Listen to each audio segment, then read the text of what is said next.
이스라엘 백성들은 애굽 나라에서 430년 동안 살았습니다.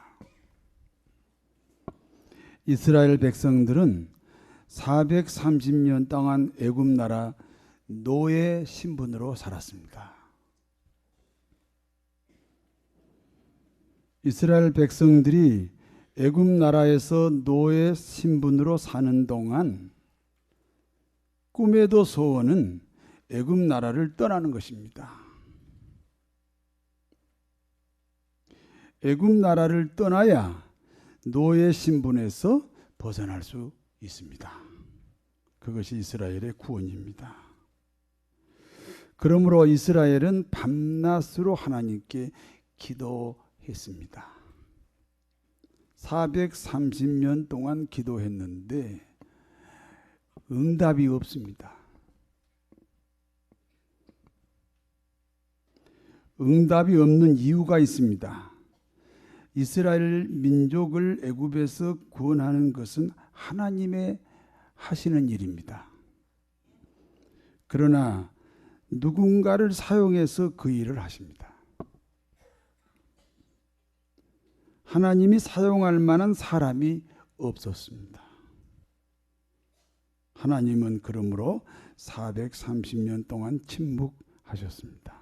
드디어 하나님은 이스라엘 민족을 구원하는 일에 사용할 만한 사람을 찾았습니다. 그 사람이 모세입니다. 모세는 하나님의 말씀에 순종하여 애굽 바로 왕을 찾아갔습니다. 출애굽기 5장 3절입니다. 같이 읽습니다. 그들이 이르되 히브리인의 하나님이 우리에게 나타나셨은즉 우리가 광야로 사흘 길쯤 가서 우리 하나님 여호와께 제사를 드리려 하오니 가도록 허락하소서. 여호와께서 제사를 지내면 애굽 바로 왕의 노예 신분에서 하나님의 백성으로 바뀝니다. 하나님의 백성이 되었으니 애굽 바로 왕의 노예 신분에서 해방되는 것은 당연합니다. 성도 여러분, 예배가 귀중합니다. 예배를 귀중히 여기면 더덕더덕 붙어 있던 문제들이 어느 날 아침 안개처럼 말끔히 사라집니다. 바로 왕은 이스라엘의 해방을 허락하지 않았습니다. 그래서 하나님이 10가지 재앙을 애굽 땅에 내리셨습니다.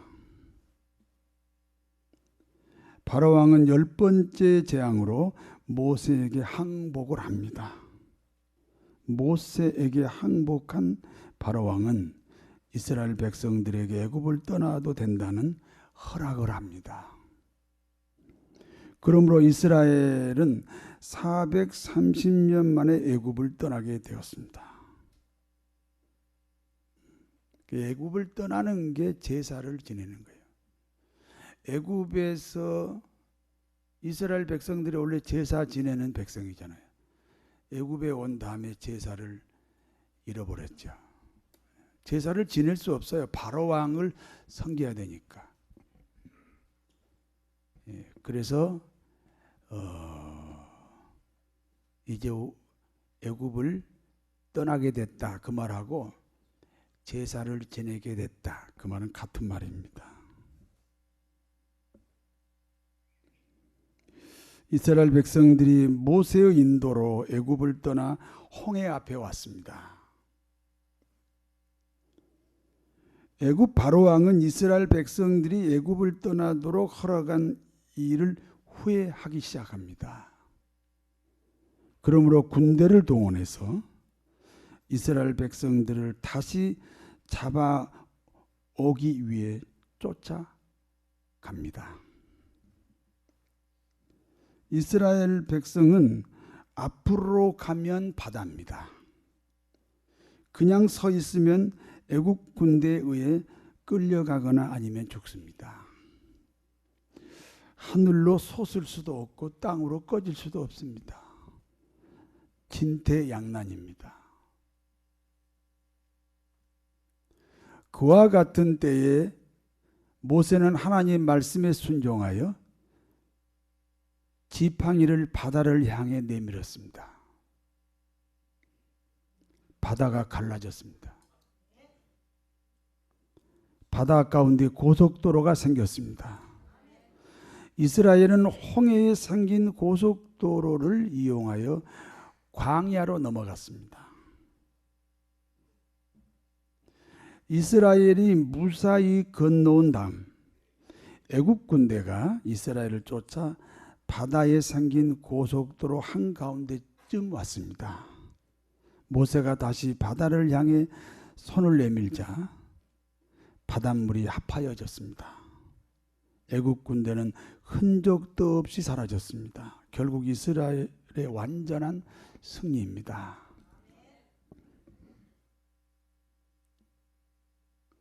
이스라엘 백성들이 홍해를 건넌 후 하나님 앞에 찬양을 드립니다.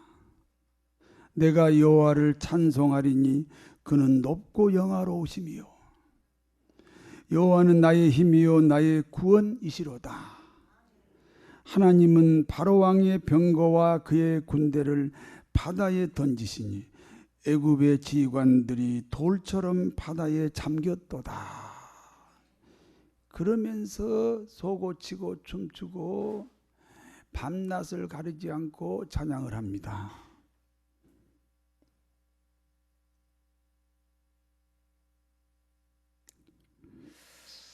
여러분, 애굽에 있을 때가 불신자 시절입니다. 홍해를 건너서 광야로 왔으면 이제 신자 시절입니다. 내가 우리 아들한테 물어봤어요. 우리 아들이 지네 어머니 뱃속에서부터 교회 다녔잖아요. 한 번도 교회를 빠진 적이 없어요. 아주 모범생입니다. 우리 아들이라고 모범생이라고 말한 거 아니에요. 객관적으로 생각해도 모범생이에요.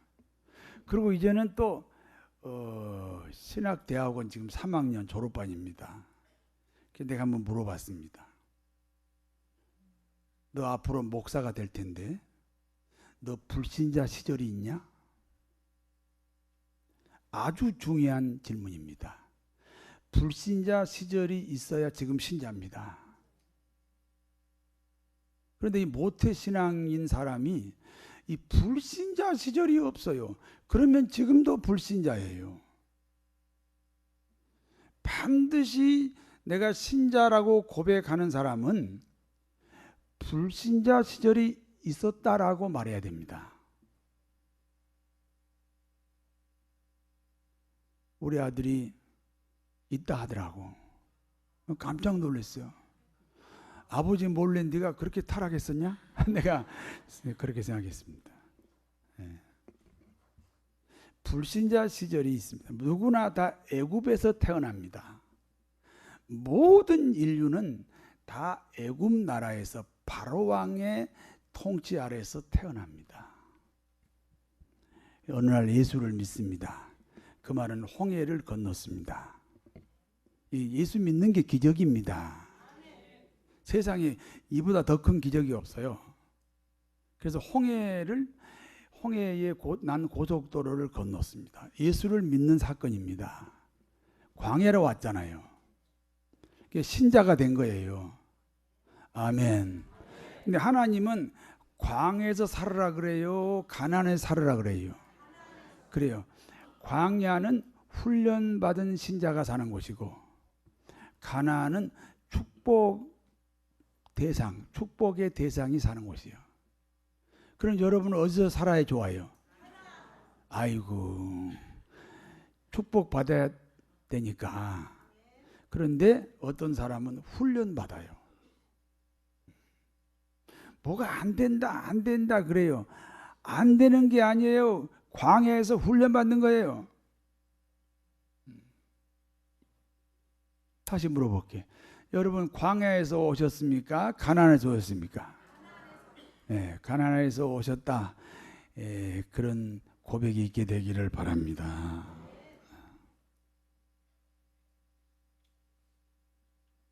그러니까 어쨌든지 불신자 애굽 땅에서 신자 가나안으로 가는 광야에 왔으니까 찬양을 해야지요. 그래서 찬양밖에 없어, 예수 믿으면요. 근데 찬양이 귀찮다, 힘들다, 재미없다, 교회는 왔는데 애굽 사람인지 모르겠습니다. 내가 모른다 그랬지 애굽 사람이라고 안 그랬습니다. 내가 찬양하는 걸 여기서 다 보거든요.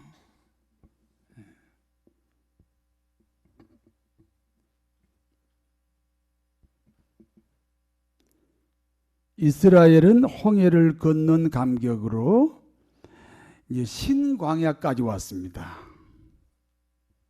그러니까 애굽을 떠난 지 정확하게 한 달이 되었습니다. 가져온 식량이 모두 떨어졌습니다. 백성들은 모세와 아론을 원망하기 시작합니다. 한 달 전에 찬양은 어디로 가버렸어요? 한 달 전에 감격이 어디로 가버렸어요?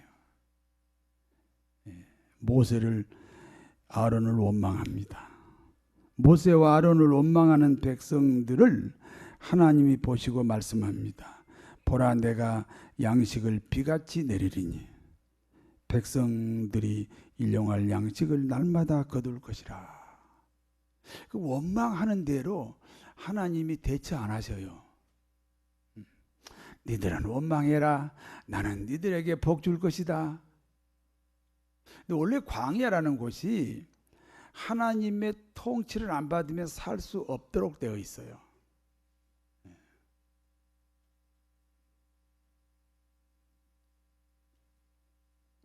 원망하는 백성들을 향하여 내가 양식을 비같이 내리겠다.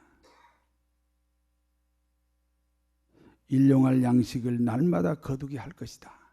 그렇게 말씀하셨습니다. 모세는 원망하는 백성들을 향해 이렇게 말합니다.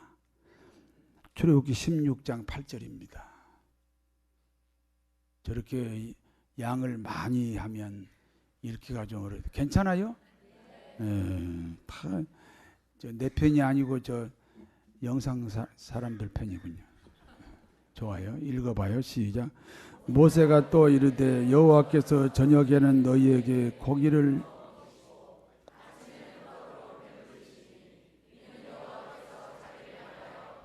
원망하는 그 말을 들으셨습니다.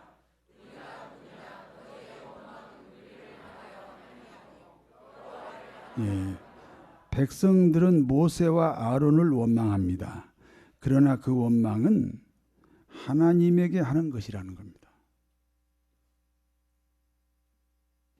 가끔 목사님을 향해 원망하는 성도들이 있습니다. 그런데 그 원망은요, 첫째는 본인이 그 사건을 정확하게 모르고 오해하고 원망하는 경우가 있습니다. 두 번째는 그 원망은 목사님에게 하는 것이 아니라 하나님에게 하는 것이라는 사실을 꼭 기억하시기 바랍니다. 이스라엘이 행군하고 있는 광야는 어떤 곳입니까? 사람이 살 수 있는 조건이 전혀 없는 곳이라고 했습니다. 끝없는 사막입니다. 풀이 없고 나무도 자라지 않습니다. 낮에는 40도가 넘고 밤에는 영하로 내려갑니다. 사람이 얼어 죽는 게요, 온도가 낮아서 얼어 죽는 게 아니고 체온이 5도가 내려가면 얼어 죽는 거예요. 그래서 영상에서도 얼어 죽는 사람이 있어요. 낮에는 40도, 밤에 영하로 내려가면요, 이 체온이 급격히 떨어질 수 있어요. 그러므로 낮에는 구름 기둥으로 덮어주시고, 그러므로 밤에는 불 기둥으로 보호하셨습니다. 저녁에는 메추라기 떼를 보내주시고 아침에는 이슬이 내립니다. 여러분, 비하고 이슬이 어떻게 달라요?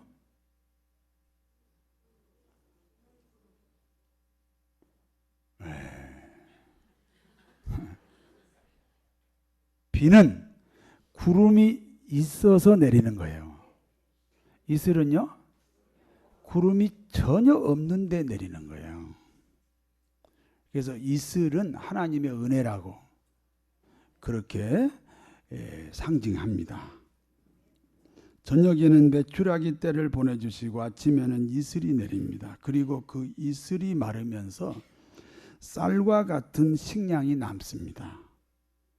백성들이 이것을 보고 이렇게 말합니다. 이것이 무엇이냐? 이것이 무엇이냐? 갑자기 축복이 왔어요. 그럼 우리는 뭐라고 그래요? 이것이 웬 떡이냐? 그 말입니다. 이것이 웬 떡이냐? 이것이 무엇이냐? 라는 뜻으로 만나라고 불렀습니다.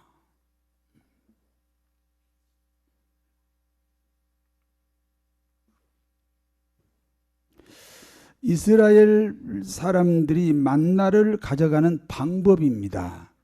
출애굽기 16장 16절에서 18절을 읽어보겠습니다. 여호와께서 이같이 명령하시기를 너희 각 사람은 먹을 만큼만 그것을 곧 너희 사람 수요대로 한 사람에 한 오멜씩 거두되 각 사람이 그의 장막에 있는 자들을 위하여 거둘지니라 하셨느니라. 이스라엘 자손이 이같이 하였더니 그 거둔 것이 많기도 하고 적기도 하나 오멜로 되어본즉 많이 거둔 자도 남음이 없고 적게 거둔 자도 부족함이 없이 각 사람 먹을 만큼만 거두었더라. 많이 거두면 남아야 되죠. 그런데 남지 않았습니다. 적게 거두면 모자라야지요. 그런데 부족하지 않습니다. 그날 먹을 양식만 가져가야 합니다. 남겨두면 썩어서 먹을 수 없습니다. 6일만 만나가 내립니다. 7일째 안식일에는 내리지 않습니다. 그러니까 안식일에 먹을 것은 그 전날 토요일에 갑절로 가져갔습니다. 평소에는 남으면 썩었습니다. 그러나 안식일 날을 위해 남겨둔 것은 썩지 않았습니다. 여기까지가 이제 본문의 내용이고 오늘 본문이 주는 교훈을 말씀드립니다. 첫 번째입니다. 원망하는 사람은 가나안 땅에 들어가지 못합니다. 홍해 앞에서 모세를 향한 원망이 있었습니다. 애굽에서 매장지가 없어서 이 광야에서 죽게 하느냐? 왜 우리를 애굽에서 이끌어내어 우리가 이 고통을 당하게 하느냐? 자기들이 애굽에서 나가게 해달라고 부르짖어 기도했던 사람들입니다. 하나님은 그 기도를 들으시고 모세를 통해 백성들을 이끌어냈습니다. 그런데 자신들은 애굽 사람을 섬기는 종으로 사는 것이 더 좋다는 것입니다. 분명히 나가고 싶다고 그렇게 부르짖어 기도해놓고는 조금 어려움이 오니까 아주 그 애굽이 더 좋았다고. 나는 애굽에서 애국 사람들의 종으로 사는 것이 훨씬 좋다고. 원망의 뿌리는 노예 기질입니다. 일본이 우리나라를 보는 시각이 있습니다. 일본이 러시아하고 전쟁에서 이겼습니다. 일본이 청나라하고 전쟁에서 이겼습니다. 한번 생각해 봐요. 그 거대한 러시아를 이겼어요. 그 어마어마한 중국을 이겼어요. 그리고 서방하고는 밀월 관계예요. 누가 봐도 일본이 가장 힘이 강해요. 힘이 강한 일본으로 사람들의 인심이 쏠리기 시작하는 거예요. 그래서 일본을 추앙하고 일본을 좋아하는 그 친일파가 생긴 거예요. 친일파가. 그 친일파를 앞세워서 나라를 통째로 먹었습니다. 일본이 우리하고 전쟁을 통해서 우리나라를 합방시킨 게 아니에요. 친일파를 앞세워서 우리나라를 그냥 송두리째 삼켜버렸습니다.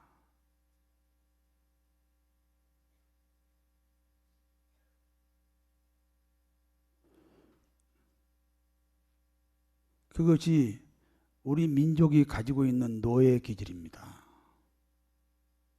자립 정신이 없어요. 스스로 생존하려는 의지가 없어요.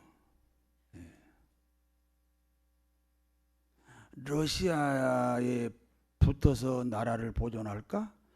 청나라에 붙어서 나라를 보존할까? 일본에 붙어서 나라를 보존할까? 그게 그 당시 정치하는 사람들의 생각이에요. 스스로 생존을 하겠다는 의지가 없어요. 그런 아이디어 자체가 없어요. 왜? 노예 기질이에요.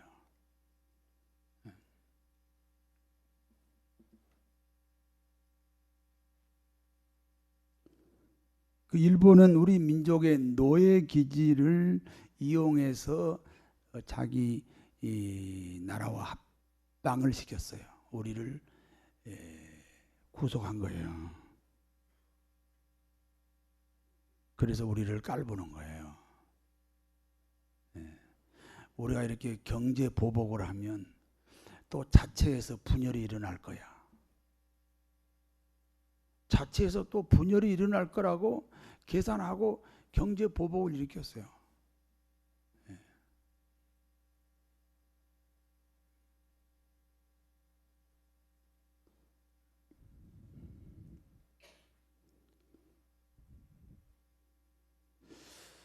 당시 이스라엘 사람들도 이 노예 기질이 있는 사람은 가나안에 들어가지 못합니다. 그러니까 홍해를 건너서 광야까지는 왔는데 노예 기질이 있는 사람은 가나안에는 못 들어갔습니다.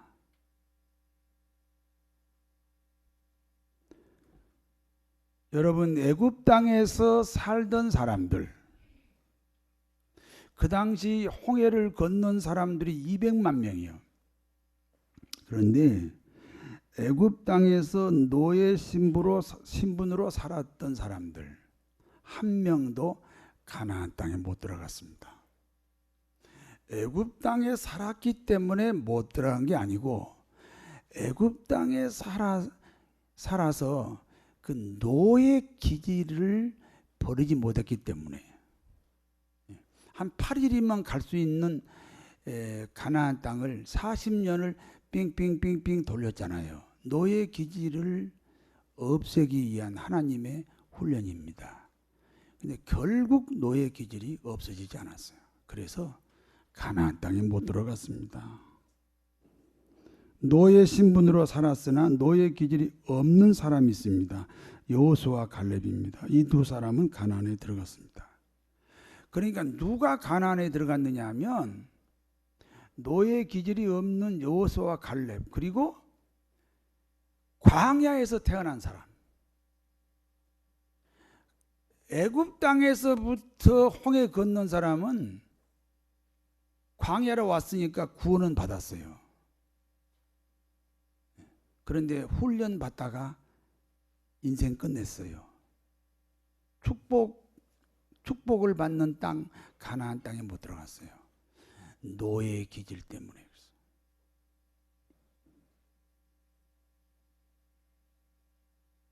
그러니까 광야에서 태어난 사람만, 그 사람들은 노예로 살은 그런 흔적이 없으니까 당연히 노예 기질도 없어요.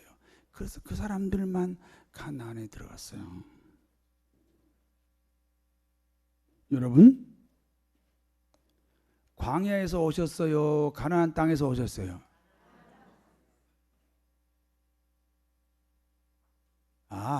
가나안 땅은 축복받는 땅이고 그 광야는 훈련받은 땅이니까 기왕이 뭐 어디라고 말하면 좋아요?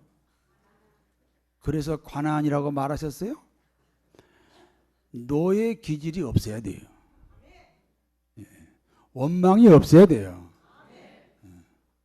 긍정적인 사고를 가져야 돼요. 적극적인 생각을 해야 돼요. 능동적인 사람이 돼야 돼요. 주도적인 사람이 돼야 돼요.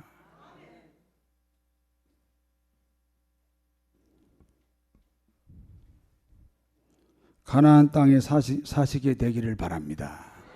두 번째는 사람은 누구나 자기 그릇이 있습니다. 만나는 축복을 상징합니다. 나는 옛날에 이런 신앙의 지식이 없을 때 지나가다가 만나 식당이 있더라고. 그래서 만나, 맛있다는 뜻이구나. 그런데 알고 보니까 그 광야에서 이스라엘 백성들이 먹던 식량이 만나예요. 예. 어쩌면 우리나라 말하고 좀 비슷한 게 많아요. 그런데 만나라는 그 식량의 이름은 축복에 대한 상징입니다. 그런데 이 만나를 많이 가져가도 남지 않았습니다. 많이 가져가면 어떻게 해야 돼요? 남아야 되는데 남지 않았습니다. 적게 가져가도 모자라지 않습니다. 적게 가져가면 어떻게 돼야 돼요? 모자라야 돼요. 그러나 모자라지 않습니다. 그릇대로 가져갔어요. 큰 그릇을 가져왔으면 많이 가져갔습니다. 그러나 그릇이 크기 때문에 남지 않습니다. 작은 그릇을 가져왔으면 적게 가져갔습니다. 이렇게 작은 그릇을 이렇게 호주머니 넣어가지고 작은 그릇을 가져왔습니다. 그러면 많이 가져갔어요? 적게 가져갔어요? 그러나 그릇이 작기 때문에 모자라지 않습니다. 자기 그릇대로 채워준 거예요. 그릇을 바꾸어야 합니다. 제가 낳고 자란 집에서 앞을 보면 달마산이 있습니다.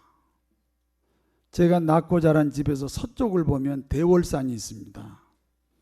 그 당시 제가 느끼기를 그 당시 달마산이나 대월산이 백두산이나 한라산 같은 느낌이었어요. 그런데 제가 수많은 과정을 거치면서 저도 많이 그릇이 깨졌습니다. 그릇이 깨질 때마다 아픔이 있었고 그 아픔 뒤에는 더 큰 그릇이 생기고 그런 삶의 과정이 있었습니다. 제가 그릇이 커져가지고 고향을 간 거예요. 20년 만에 고향을 갔습니다. 그런데 깜짝 놀랐습니다. 한라산, 백두산 같은 대월산, 달마산이 어느 시골의 조그만 언덕입니다. 그동안에 산이 작아졌나요? 내가 그릇이 커진 것입니다. 축복은 자기 그릇대로 가져갑니다. 그러면 그릇이 큰 그릇으로 바뀌려면 어떻게 해야 돼요? 지금 현재 그릇이 깨져야 돼요. 네, 알기는 많이 아시네요.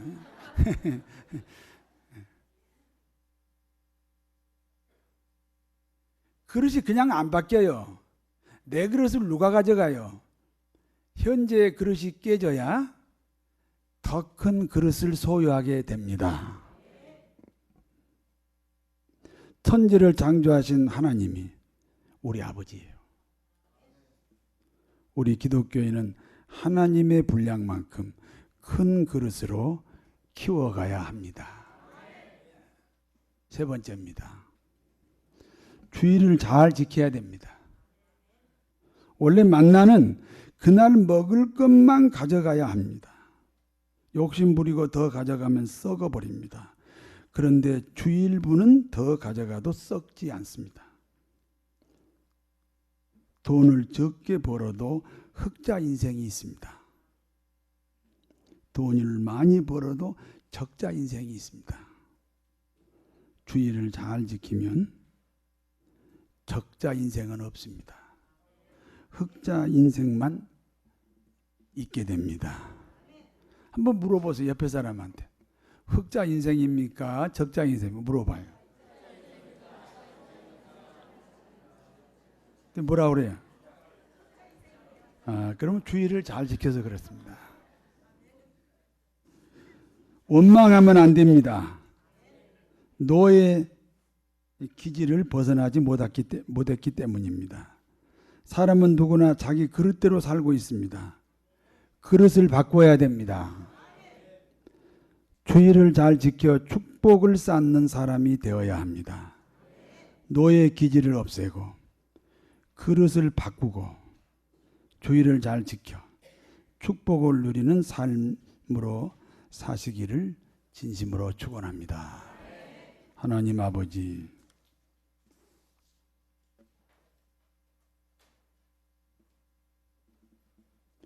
노예 기질을 없애주시고 그릇을 키워주시고 주의를 잘 지키는 복을 누리게 하옵소서. 예수님 이름으로 기도하옵나이다. 아멘.